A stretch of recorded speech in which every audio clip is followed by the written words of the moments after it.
The term Lamb is a symbol of Jesus Christ throughout Scripture, and so you read of the coming of Jesus Christ at that time.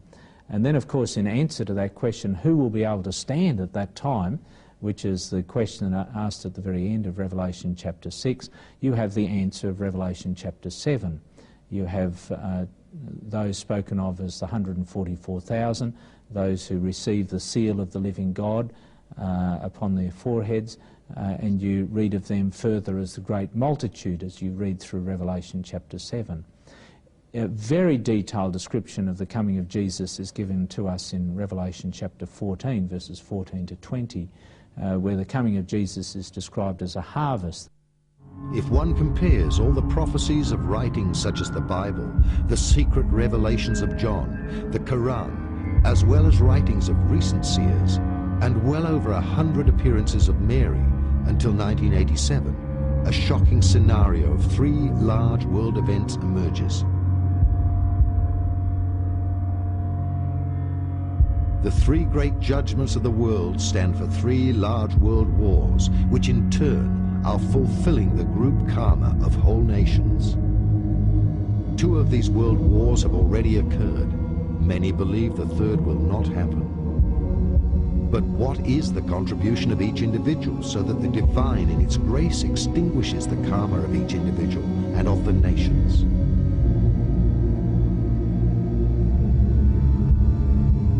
All seers and the messages of our Mother of God speak of a 3rd large war which will start in Europe. In particular, they mention troops with the strength of 3 armies invading from the east, and after political unrest, the bloody fall of a leader overnight.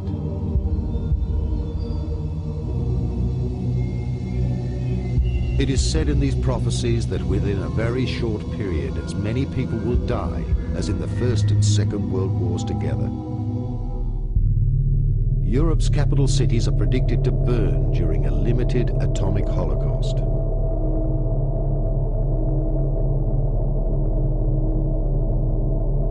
Out of these horror visions, it is clear that China and the United States of America will be involved, along with Russia and the Muslims. After fierce battles, all of them will resort to emergency atomic action. Consequently, the supernatural judgment will inflict natural disasters to put an end to these horrific developments. It will then separate the wheat from the chaff by causing a large earthquake and darkness for 3 days to put an end to it all.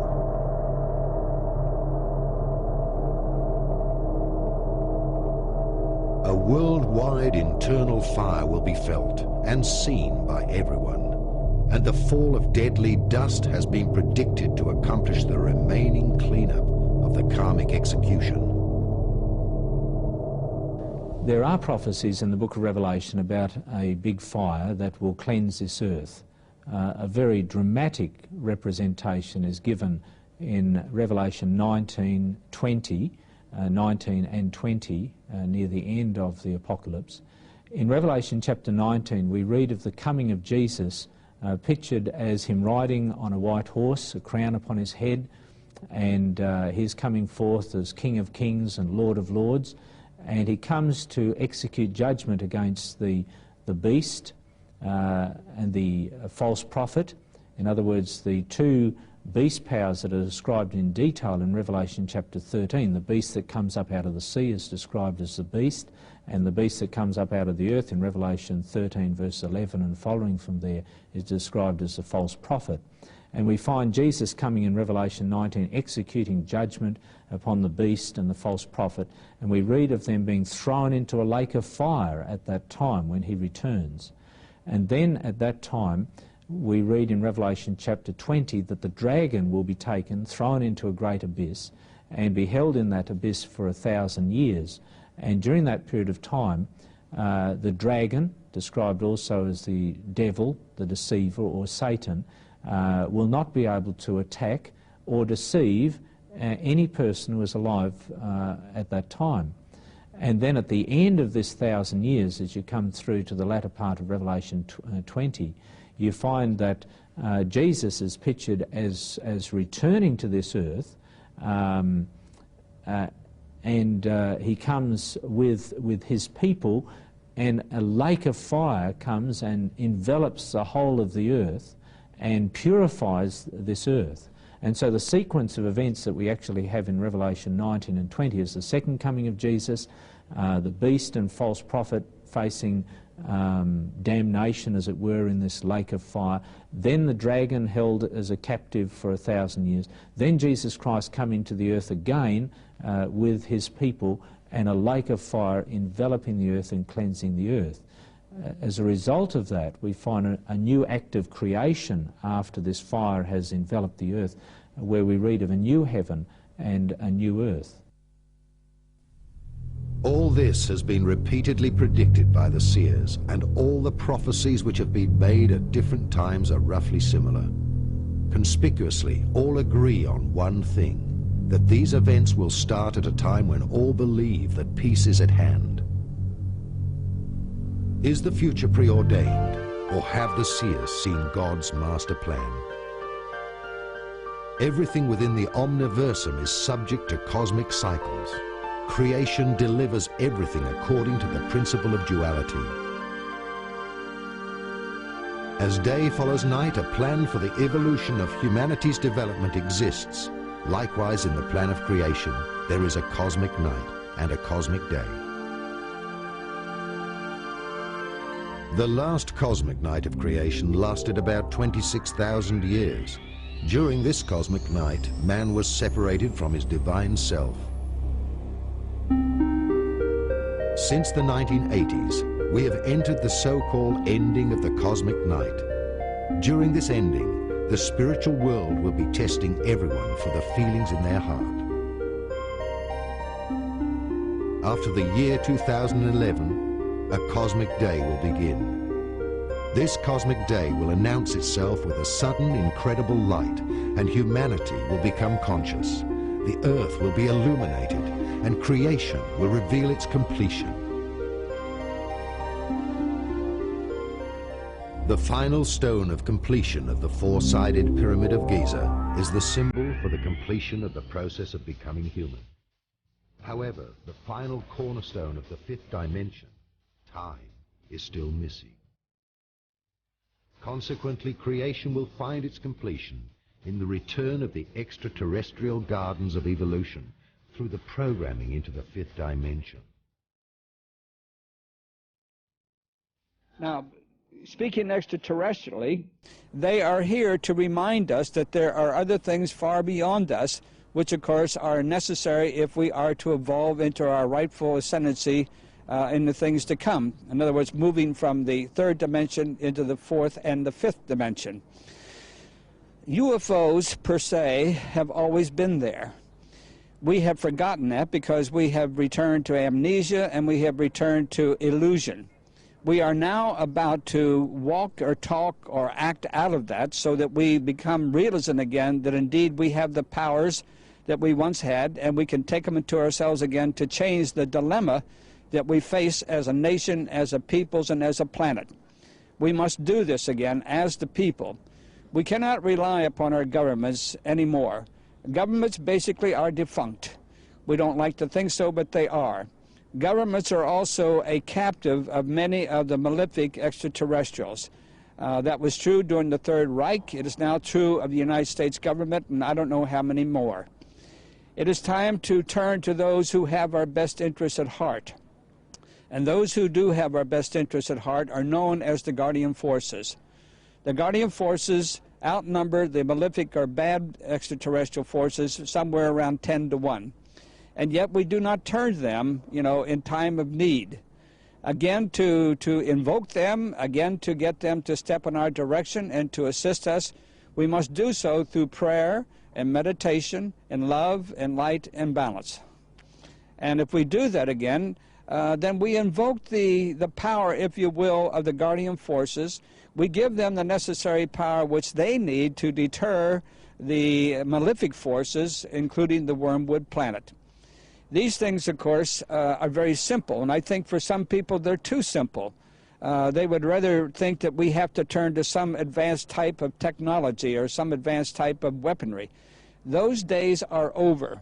If we are to graduate as a planet and a peoples, we must return to the godly principles that we once exercised and had when we first came here, or before we actually came here from the fourth dimension into the third. We must return to that godliness. We are in the last days, and the battle of the spiritual powers to win over souls has started. Old and new prophecies are to be understood symbolically. The Last Judgment has already begun. The experience will be different for everyone. The time factor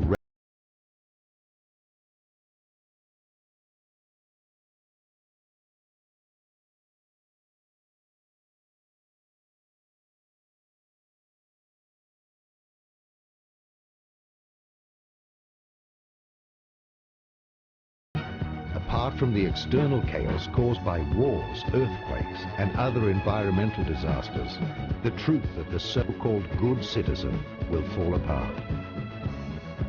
No one will be able to hold on to anything. Few will realize that we are right now living in the time where the souls will be separated. Now, instrumental in that, of course, are the ones that we know as UFOs, or the extraterrestrial consciousness. We know, too, that there are two types of extraterrestrial consciousness. One is good, or you might say they have our best interests at heart, and the other one does not, and they are the malefic ones. I don't want to go too far with that. I would only say that they represent the two faces of God. It is the same energy. It's our interpretation of that energy, and it's up to us to deal with it in a responsible way. I would like to lead this also into a prognostication which has been about for thousands and thousands of years. Going back to the references of the wormwood planet, I mentioned one, of course. I mentioned the Bible, Revelations chapter 8, verse 11.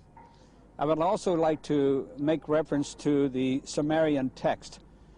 If you were to review the Sumerian text, which is the first recorded history, of course, of what is known as wormwood, you will find then that it progresses up through the Chaldean chronicles, Babylonian chronicles, and on into the Judean culture and chronicles. And of course, the latest of that being the Bible under Revelations chapter 8, verse 11. Now, what is the wormwood planet? Well, there's many speculations about the wormwood planet, but I don't think that speculatively we can deny that it exists, because there's proof, although not written, but there's enough proof at hand and at large at this point in time that world government is fully aware of the so-called wormwood planet. It isn't the first time that the wormwood planet has visited our planet and caused mass devastation and chaos. It's been here, of course, over a period of thousands and thousands of years, and there's scientific proof and also materialistic proof that they have flipped the axis of this planet over 330 times in the past. A new superhuman being will be born. Earth is now close to the birth of its new human being before she enters the full light of the day of the golden age. Dawn has already started. The ascension is the resurrection. Many are being called, but only a few are chosen to become the seed for the new mankind, because the spirits will soon be separated. The vampires will not survive the harsh light of the new day of creation. The change which the earth will experience during the purification process by throwing off her ballast will be unbelievable.